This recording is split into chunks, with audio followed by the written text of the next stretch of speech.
Hey guys, Ben Rogers, Hometown Realty. Looking forward to today's time management and accountability class. We're going to talk about a lot of different things, but most importantly, we're going to talk about the difference between being accountable to self and holding others accountable. We're going to talk about the 3 E's of time blocking, and we're going to talk about putting staples in your calendar. The more you can commit to doing what you say you're going to do for yourself, the more able you will be to manage your time. Everybody here, especially nowadays when personal growth and development is a very popular thing, they hear about being intentional, right? To me, intention is a lot like potential. It really doesn't mean anything. What instead we want to look at, instead of being intentional about things, I want to have a lot of action. So today we're going to talk about a lot of actionable items, okay? I'm sure most of you guys have done a lot of complaining about not having enough time in the day. They're not doing enough things for yourself, or you spend too much time doing things for other people. Instead of complaining about a bad market or high interest rates, instead, we're going to recalibrate. We're going to figure out what is true, what is false, and we're going to take action and move forward. Next one is patience. Raise your hand if you've heard the phrase, patience is a virtue. I could probably use a lot more patience, but if patience is a virtue, persistence, I can promise you, is a guarantee. So we need to make sure we're persistent. And finally, I put it in quotes because it pains me even to say this word. The B word. Instead of the B word, no one's allowed to use it today. We are going to be productive. And we're going to be efficient. Okay? And if anybody wants these notes, they can take pictures at the end, but I would highly suggest you go pen to paper and take a few notes as we go. Okay? Second thing is, when we look at these words right here, this is going to help us introduce the accountability piece of the presentation. And by the way, speaking of time management, I'm going to be absolutely positive, even if I have to cut myself off, we will end at or before 2 o'clock, I promise you that. The B word, okay? Here's what this really means. A lot of people like to use this as a badge of honor, okay? They say, how you doing? What have you been up to? Oh, I've just been busy. It's the worst. That just means that I don't have time for you. And if you don't have time for somebody, that's okay. It's all right to say no to people, but figure out a way to phrase it respectfully and professionally. I'm sorry, I can't prioritize that right now. Or I'm not willing to prioritize that right now. What busy really means is this. It means out of control. When you are busy, you are out of control, and you don't have a firm grasp on your commitments, either for yourself or for other people. Who in here is a team leader or would like to be a team leader one day? You hear a lot of circles of leadership. You hear people talk about scaling their business. That's like nails on a chalkboard to me, because no one can actually define what scaling really is. What they really mean is, I want to make more money. I want to grow the business bigger. What scale really means in terms of business development and being more accountable and managing your time, it means this. Simplify. That's what scaling is. It's simplifying. I want you guys to keep these things in mind as far as better words to use than the red, and then what these words really mean. Simplicity is sustainable. Complexity is not. If you've ever shadowed one of my team meetings or the Rogers Long team on anything, a lot of times we kind of get a little, I guess we've had our team now since 2014. A lot of times we get the reputation of being very militant or regimented, and yeah, we do have discipline and structure on our team, but we have one team meeting per week. Our only real requirements on our team are a 9 a.m. team meeting and a 10 a.m. call block on Mondays. That's it. Simplicity is sustainable. We've been doing the same thing for 9 years now. Whenever you hear the word accountable, what we're really talking about here, okay, is accountable to self or self-accountability. So accountable to you. Anybody ever heard of or read the book, The Art of Persuasion? No one's heard of that book. Okay, a couple of people. All right. In that book, he talks in the beginning about how in any kind of interaction you have, you're either the parent, the child, or the adult. The parent, the child, or the adult.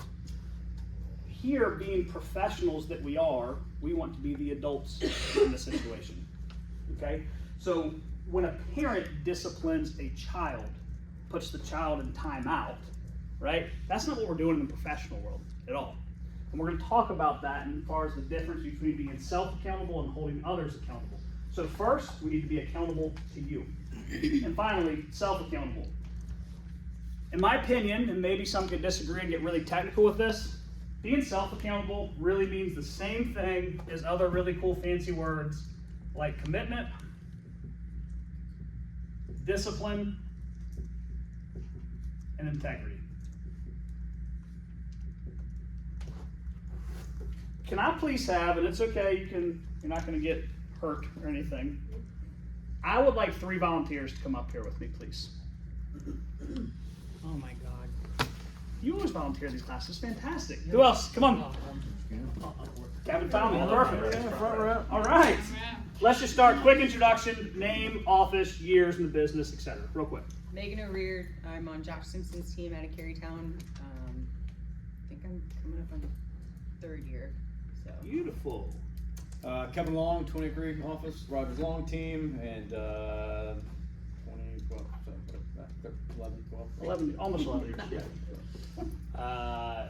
Tommy Sadiga at Oak Lawn, about 10 years. 10 years. Very good. Now, you don't need to actually stand up, but I would like a couple of people to shout out what they believe the word integrity means. Not these guys. Do what you say you're going to do. Come on, Jack. You sat in this class before, man. Integrity, to me, means doing what you say you're going to do, okay? A lot of times when you hear the word integrity, what you think is being honest, being truthful, having a high moral compass. And I would agree with all of those things. Again, all of this crap kind of means the same thing, right? But when you break down it in the raw definition of the word, in the raw form, it means doing what you say you're going to do. And the cool part about integrity is that you either do it or you don't. And you can measure that. And a lot of times not a lot of times, all the time, you know whether or not you're doing what you say you're going to do. You can come up with a lot of complaining and a lot of excuses, but you know what you're actually doing or not doing. So integrity in the very raw form means doing what you say you're going to do. Tommy, you might help me flip this water on real quick? Just a little bit quicker, you just walk that way. Huh? Sorry, we'll just turn around. Yeah, doesn't flip very well. Spin. Yeah, sorry, spin better words. All right. Integrity requires 2 pieces, guys. It's doing what you say you're going to do for yourself and doing what you say you're going to do for others. All right? So first volunteer, Tommy. Yeah. On a scale of 1 to 10, how often do you do what you say you're going to do for other people? Out of 10? Out of 10. 10. I would agree with that. All right. Kevin, for other people? Probably 9. 9, very good. And Megan? I believe I'm a 9 as well. You're a 9. Wish I was a 10. No, Sure, most of you got. Perfect, Tommy. Close. 10's pretty steep. That's good. Tommy's a good realtor. All right. Doing what you say you're going to do for other people should come natural to you. Honestly, as a good human being and as a professional, you get in the real estate business because you want to serve, right? So when you say you do what you say you're going to do for other people, guys, that's your job. If you're not doing that, you probably shouldn't be sitting here, to be honest with you. But there's 2 pieces to integrity. The other piece is doing what you say you're going to do for yourself, okay? This isn't meant to be a health and nutrition class, but a lot of times people start thinking about that kind of stuff and we say doing what you say you're going to do for yourself. But this also means providing for your family. So making your calls, writing your notes, doing your Popeyes, right? Megan, on a scale of 1 to 10, how often do you do what you say you're going to do for yourself? Also a 9. Yeah! Kev? Is it 8? Okay, good. Tommy? I give it a 10. 10! Tommy, you are a horrible volunteer. Give you easy math. Tommy, you're excluded from the discussion. Who here would rank themselves lower than an 8 on doing what they say they're going to do for themselves? Majority of people, okay? If Kevin, was this you, number 2? Mm-hmm. If Kevin does one more thing per week, doing what he says he's going to do for himself, he immediately goes from 72% to an 81%. Same thing if he does one more thing per week for other people. He goes up very quickly, okay? The idea is that both of these parts, yourself and others, they're weighted equally in the integrity scale, okay? You can't appropriately do for other people what you say you're going to do if you don't do what you say you're going to do for yourself. And so if you want to become better as a professional, as a leader, as a salesperson, a lot of times it starts with the man or the woman in the mirror. Because the more accountable you are to you, the more accountable you can be to other people. Does that make sense? Does anybody disagree with that thought process? Very good. Thank you for our volunteers. Really appreciate you guys. Tommy, congratulations on defeating Skip. Okay. Liar. This wasn't the honest part. This was just a.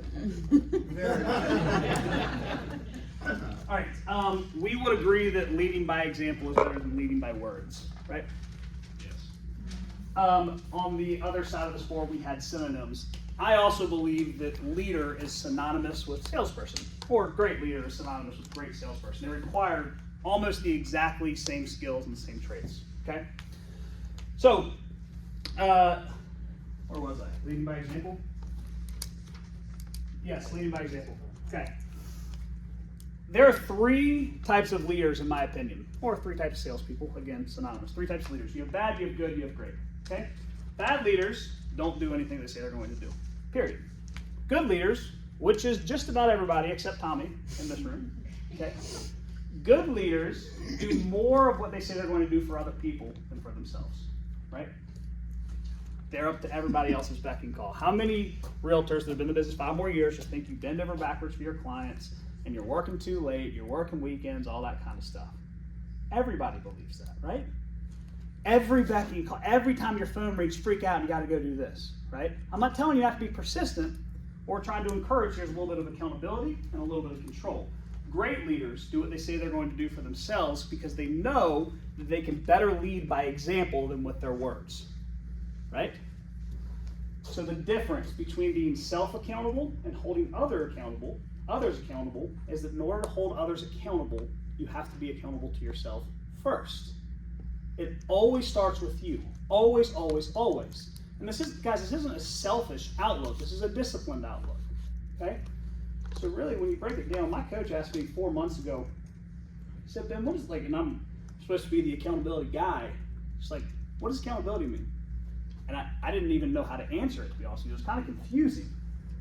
And then as he started talking, I kind of started to catch on to what he was saying. What he said has been accountability is relationships.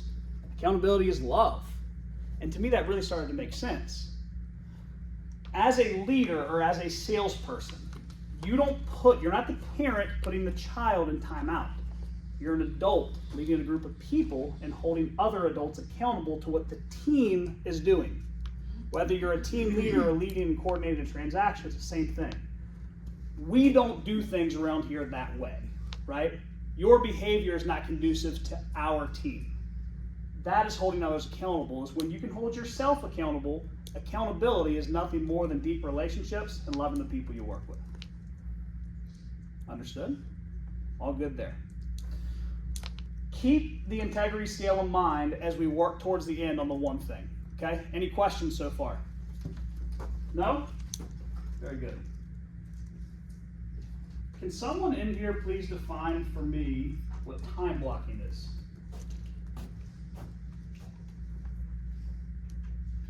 Setting aside time to get something done. No interruptions, nothing. Just one thing to get knocked out. Who has a time block? Good. Who else has a time block in their calendar? Anybody? Time block is what?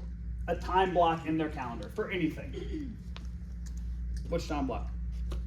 Tuesdays at 11 to 12. That's our team meeting. And Awesome. then, yeah, and then when I go to the gym, so that's my me time. Love it. Then, usually when I make my calls, like it's try to be consistent, but it can also be moved Okay. if it needs Good. to. Yep. You have flexible time blocks. Who else?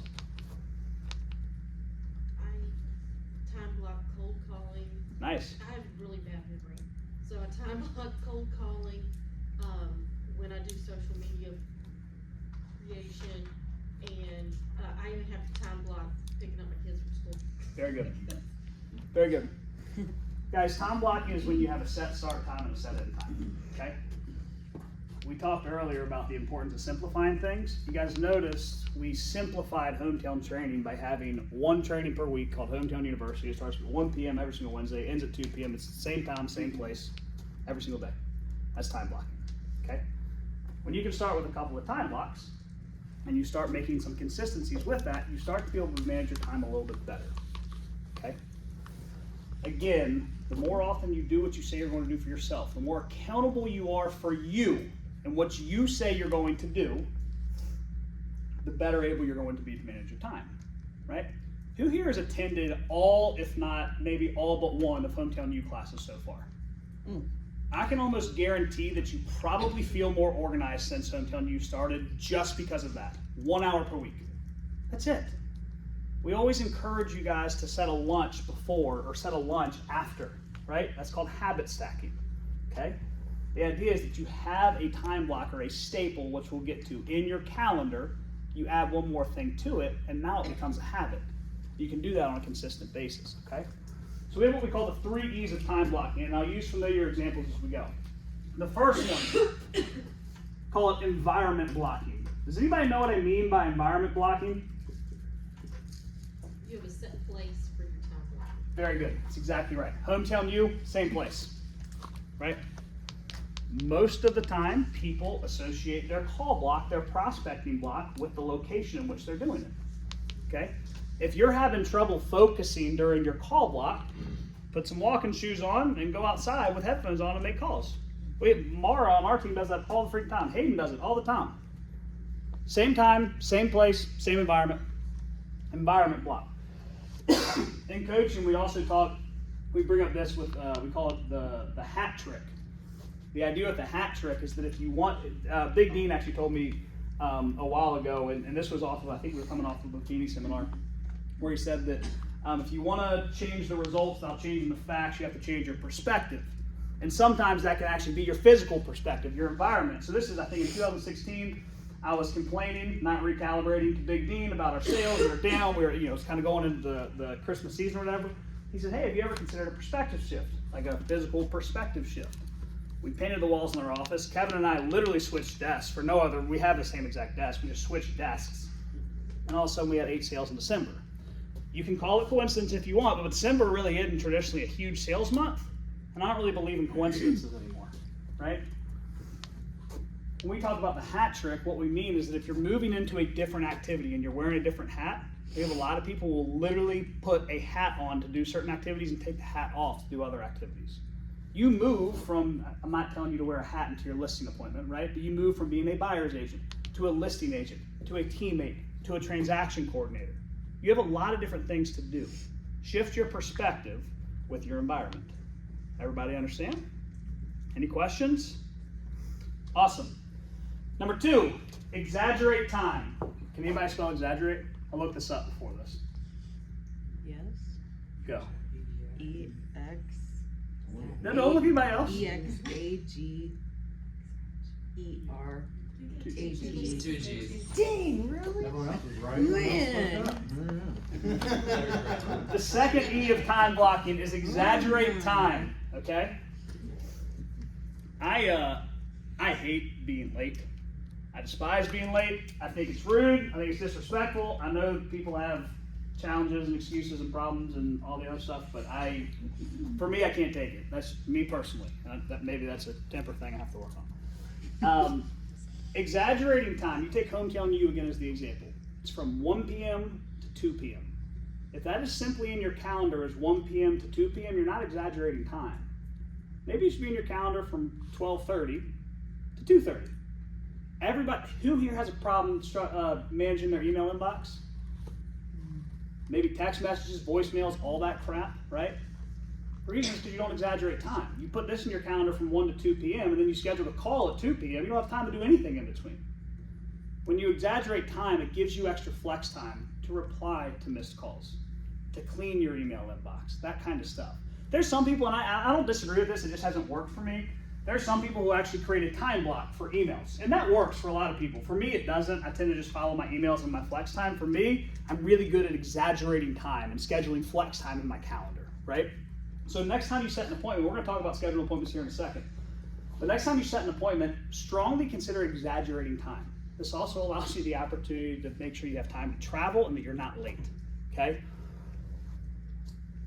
I'm surrounded by 2 longs in my professional life, and they are also long talkers. And so if you have an appointment at 1 o'clock, show up at 12:45 to get all the small talk out of the way. So at 1 o'clock, the appointment starts.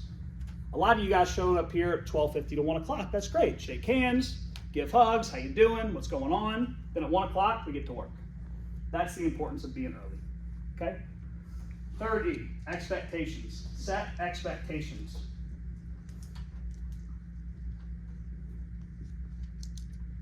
Hey Dawn, when is our team meeting? 9 a.m. every Monday. We have 9 people on our team. I can guarantee you that every single one of our spouses and even our children who are old enough to understand calendars, mine aren't, but Dawn's are, and Mike's are, and Jim's are, they all know we're in a meeting from 9 a.m. to 10 a.m. on Mondays. I'm sure Rebecca knows that you're in a meeting at 9 a.m. on Mondays, right? When you set expectations with those that you associate with the most, both in work and at home, you don't have to worry about too many distractions. Just set the expectation, right? If you really want to, there's always somebody who wants to commit to eating better, working out, improving their physical health, that kind of stuff. All that stuff's great. I think that everybody should commit to improving that. Set the expectation with somebody else. Let them know where you're going to be, right? That helps hold you accountable to you. Setting the expectations puts your own self on the chopping block. Hey, Big Z, I'm going to make calls every Monday from 10 to 12. I just put myself on the chopping block. I got to do it, right? Does anybody have any questions on the 3 E's of time blocking? No? All right, very good. Who was it said cold calls? When do you do cold calls? 10 to 11, Tuesdays and Thursdays. 10 to 11 Tuesdays and Thursdays. Very good. That is what I would call a staple in your calendar. You guys know what recurring events are in your calendar, right? That's a staple. Happens at the same time, right? On a recurring basis. What are some examples of daily staples that can go in your calendar? You can think personally, you can think professionally. Please, anything. Working out. Working out, great. Who else? Walking the dog. Walking the dog, fantastic. Kids to the bus. Kids to the bus, perfect. Who brushes their teeth every morning? Thank you, first of all. That's a daily staple, right? What about on the professional side? Daily staples. Coffees. That's a sweet daily staple to have. Do you have coffee every day? Time you show up to the office. Fantastic. Who else? Daily staple, professionally. What you got? Time you leave the office. Time you leave the office. That's a great one. Hunting lots. Hunting lots. I love it. Guys, all these things are great. We're going to ultimately, and I'm going to give you an example of one in a little bit. I would love for you guys to take a whack at developing your own weekly stapled calendar that has your stuff in there. Basically, you can go in my calendar, and you can go out till freaking May of next year. And I already know what my calendar is because I have the staples already in there, right? Unless we change like Hometown U to a different day or something like that. Okay. Somebody mentioned working out, kids to the bus, time to show up to the office. A huge daily staple. And we'll just think Monday through Friday, okay? A huge daily staple that I'll mention one more time today. I don't want to spend too much time on it, is your morning routine. That does include a link from personal to professional, okay? Your morning routine being a daily staple in your calendar is going to help you manage your time and become more accountable to you, okay? Weekly staples. Who has some examples? B&I. Networking groups is a great example. Who else? Weight Watchers. Weight Watchers. Sweet. Who else? Being at the model. Being at the model. Great.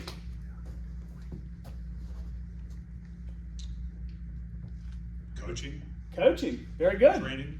Training. Awesome. Hometown U. Weekly staple. Right? Team meetings. Weekly staple, unless your team meets weekly.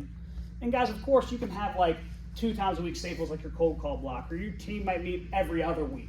That's still a staple, but just to keep it simple, again, we're doing daily and weekly. What about monthly? Monthly staples. Driveway drinks. What'd you say? Driveway drinks. You're gonna have to explain. Well, every month I host a driveway drink throughout the neighborhood. You So send invites to friends and coworkers. just the neighborhood. Oh. They come out to drink on the driveway. Oh, sorry. Only neighborhood only. You can host one. I'm not inviting you because you don't live in my neighborhood. That's cool. A monthly staple for me at my house is changing air filters. All right. Monthly staples, ideas? Date night, great, awesome. Who else? Let's do one more. Sales meeting. Sales meeting, great. Guys, these are staples, and almost always they tend to be at a similar time, similar location, similar feel, all that kind of stuff. This is how you start to manage your time, and these are commitments that you make, right? Yearly staples might include the Hometown Realty Christmas party, right? Changing your fire alarms in your house. Smoke detectors, yeah, smoke detectors. Change the batteries. Batteries. Car inspected. There you go. Get your car inspected. That's a good one. Yeah, that's great. Changing my hair color. Changing your once a year. Huh. Okay. I do it once a month. All right, guys. When you guys take a shot at becoming more accountable to you and managing your own time more effectively, I would highly suggest you take a look at developing one of these. Hayden, can you come help me with this, please? You can use, blue's my favorite color. Blue is my favorite color. Cool. All right, Monday through Friday, every single morning, what time do you get up? 4:15. Beautiful. And your morning routine include like workout, getting ready, brush teeth, eat breakfast out the door, etc. That goes until what time? About 7:15. Okay. And just draw a line all the way across from Monday to Friday. Okay. You leave the house 7:15 every day? Yep. So let's write 7:15 leave and draw the line across again.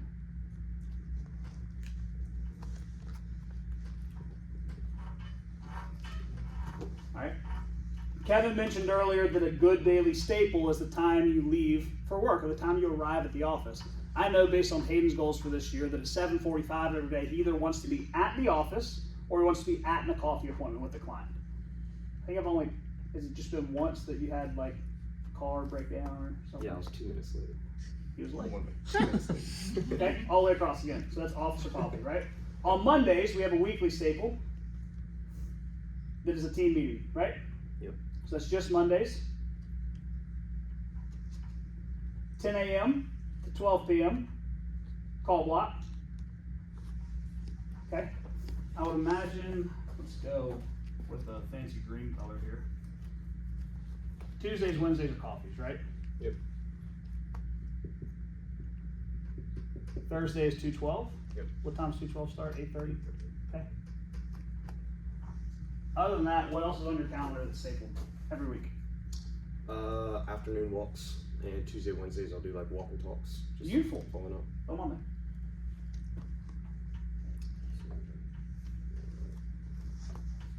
Oh, and you have pipeline call block after 2:12 too.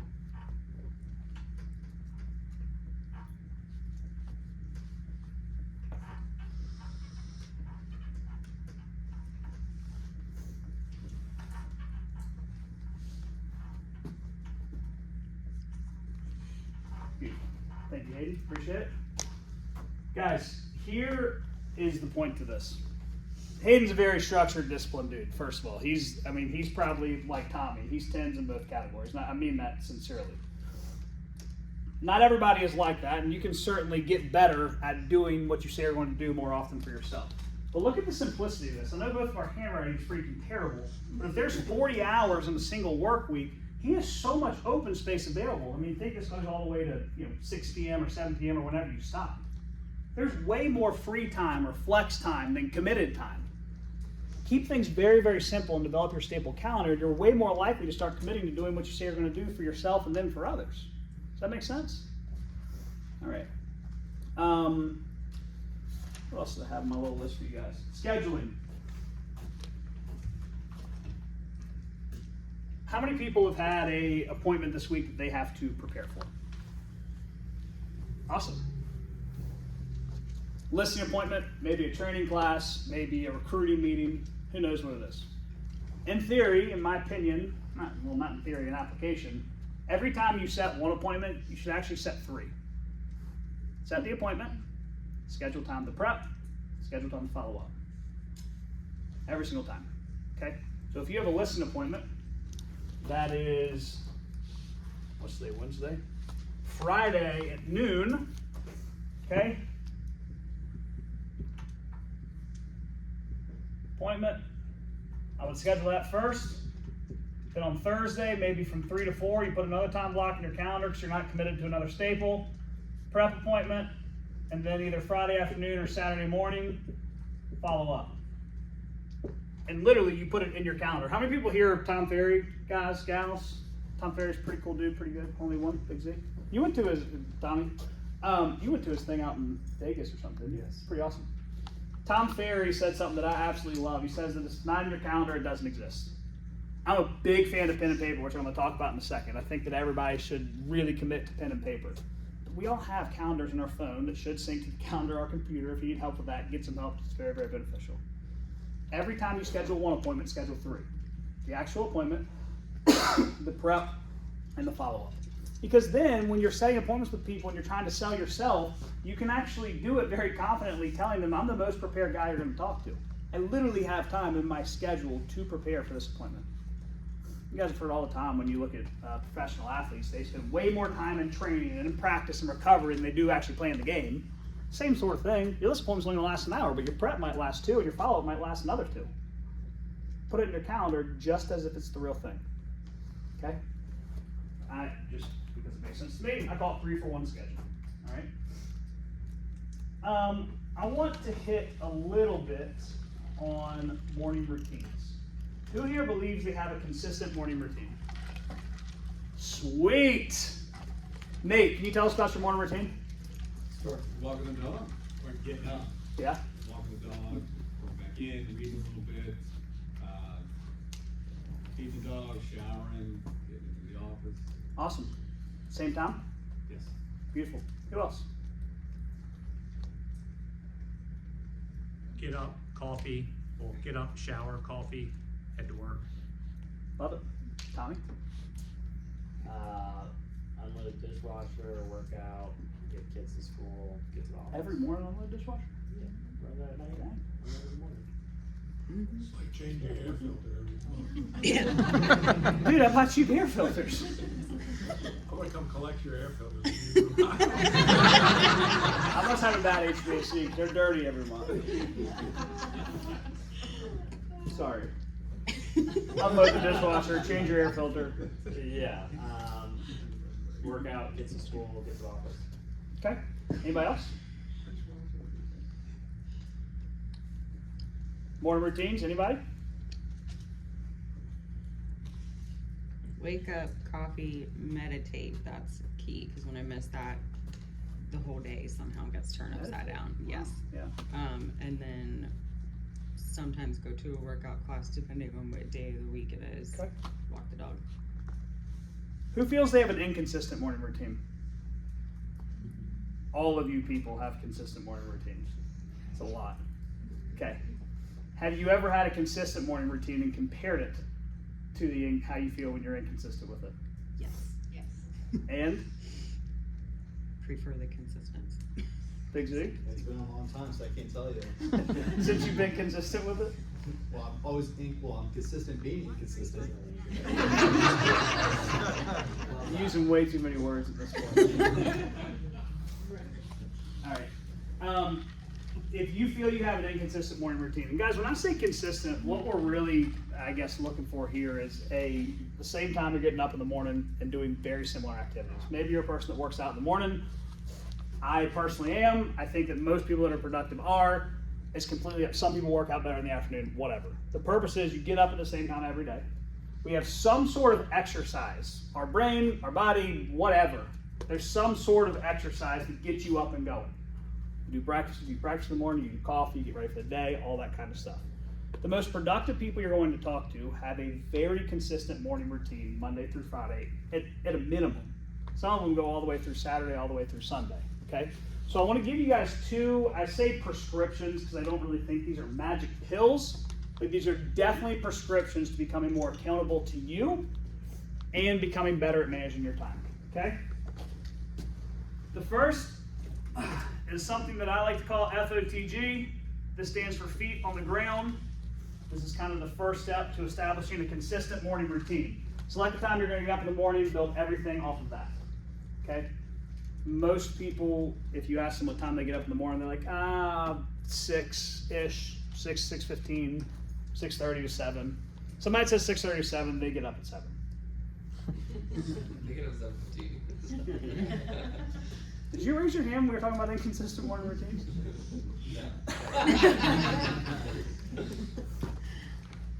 Take the time and stick with it. If you need more time, beat it.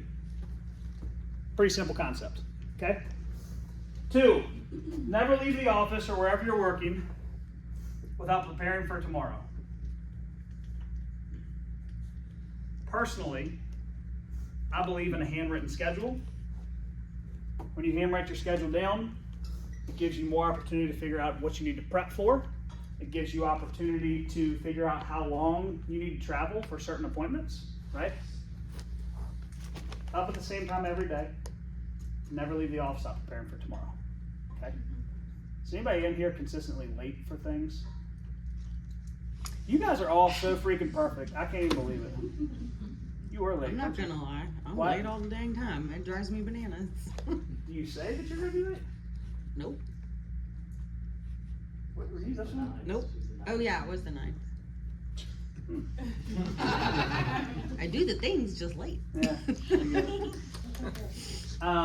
If you feel you have a problem being late, or you feel you have a problem being unprepared for certain things, try the handwritten schedule. Seriously, like today before you leave the office, handwrite your schedule for tomorrow.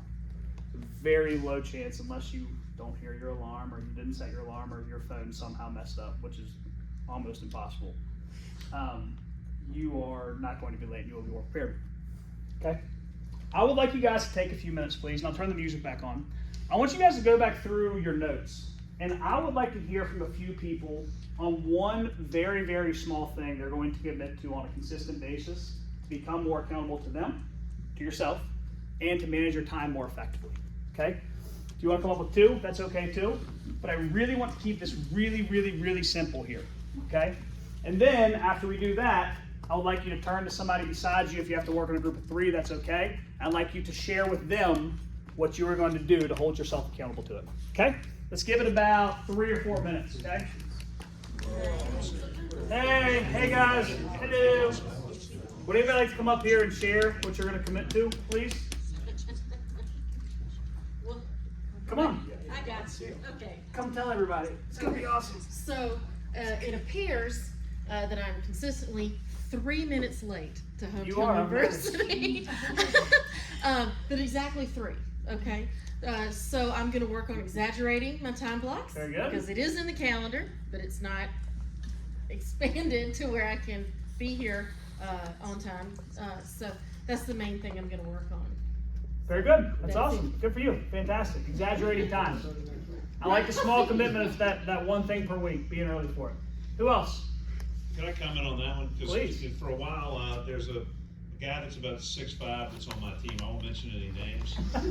And so I used like to being tell him, like he was people? consistently late for things, so I just started telling him, whenever I needed to meet him, I would expand the schedule for him. So the appointment would be, if we were gonna meet at 1, I'd be like, well, the appointment's at 12:30. Right, And yeah. I would just never tell him. And I don't think he even knows that I ever did that. It's a good tactic. Hometown U has been moved to 12:30. Who else? Yeah, if you ever invite Adrian and Brooke over for dinner, that's a good thing, unless you like eating really late. They're in charge of dessert, not advertising. Harry O'Kelly, you want to come up here and tell us what you're committed to?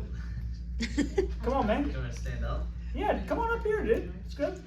Yeah, moving furniture from life with the ribbon. I was also gonna go on the exaggerating time, just with my role, the Mike Chanel group, having set time blocks where they're easily shifted, where if someone asks me to do something, I can shift it easily, and then what I was meant to do at that time, switch it with that. Very good. So, It's awesome. Good job. Guys, there's always a fine line between being available, right? And we should be quick to respond, and being available, being accessible, especially as a realtor or a mortgage lender or what have you. Just make sure you understand what your priorities are, right? Like, it's okay to say no. I was talking to a bunch of basketball coaches a couple of years ago on a Zoom meeting, and we were doing the integrity scale. And somebody asked me if I ever get integrity fatigue. Basically, what he meant by that is, do I commit to too many things? And I said, well, yeah, I have. And he's like, well, what's the way to fix that? I'm like, stop saying you're going to do things. That's really as simple as it gets. You know what I mean? It's okay to say no to things, but obviously you realize that a lot of our job description is saying yes as often as possible, so you got to be structured around that. That's awesome, Perry. Who else? Let's get 2 more. Prepping my day before I leave.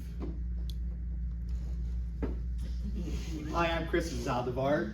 I like to prep before I leave the day. Awesome. Good job, Chris. Thank you. Thank you for sharing. Who else? Let's do one more. Come on, Kev. Kevin Long, mine is not moving my time blocks, so sticking with my time blocks. Ah, that's a very good one. Committing to it. Yeah. That's awesome.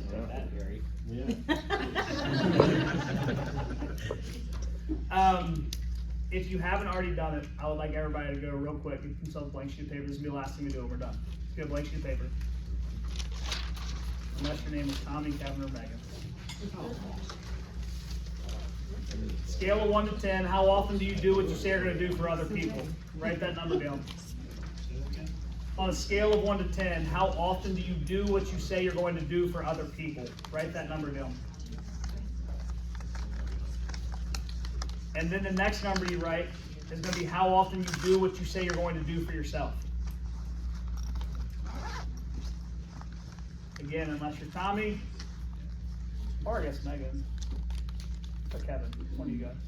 That number is very likely going to be lower than the first. Multiply them together. I'm hoping you guys know how to do this multiplication. Again, we multiply these numbers because they're compounding. They're both weighted equally. Okay? And I want you guys to put a little percentage next to that and circle it. The idea is this: if you went to your mom or to your dad and said, hey, I went to this class today and we talked a lot about integrity, and this thing they put us on an integrity scale and gave us an integrity percentage. Well, what integrity percentage are you? Right? Again, unless you're Tommy Sabiga, you rank 100%. Right? It's probably a number that you don't love. Right? Especially when you think about integrity, being honest with yourself, having a high moral compass. Like, nobody in here is going to say that they're a liar.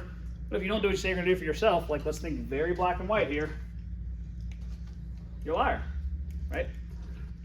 I want you guys, after you commit to the one thing that you wrote down that you're going to do for yourself, it's a very small thing. Okay? You prepping for tomorrow every day.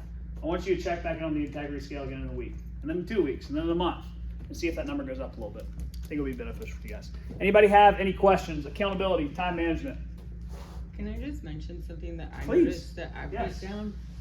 I put down, I'm very guilty of not going into the office very often, which is probably why not a lot of you have ever even seen me before. Hi. But so I wrote down go into the office more, and then I was like, I circled more and changed that to be 4 times a week. So like if There it you can go. be measurable, Yep. I don't know. Yep. Measurable is very important. That's environment blocking, right? You're putting yourself in a place of work in the office. That's awesome. Anybody else? Questions, comments? Great stuff. Thank you guys very much. Appreciate y'all. Yeah.